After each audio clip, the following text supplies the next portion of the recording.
Civil Media. Јас корупцијата ја споредувам со една бактерија. Секаде ја има. Меѓутоа приметуваме кога ќе се намножи повеќе, ќе почне навистина да ни смета. Ако логички малци ги размислиме работите, ќе се прашаме прво зашто постои такава корупција.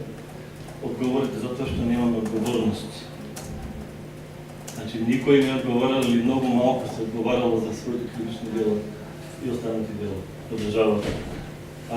Зошто е тоа така? Затоа што имаме судство во кое се наможени други бактерии, кандида, кламиди и така натаму, да не ги набројувам, каде што веќе почнало многу да смрди, значи таму доле.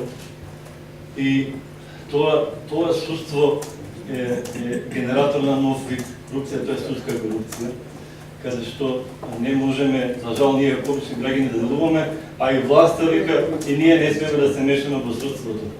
А добро, како ќе го излечиме тоа судството? Ни преостанува јавното обвинителство.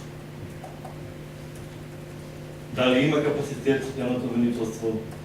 Дали имаме луѓе кои што немаат страх да се вклучат во таква борба и како да му помогнеме на тоа јавно обвинителство?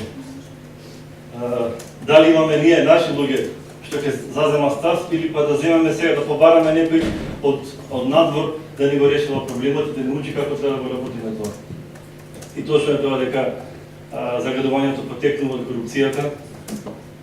Многу добро може да ги криеме причинителите, ако одиме од страна на профитот па наназад. Кој заработува од загадувањето и кој ги крие загадувачите.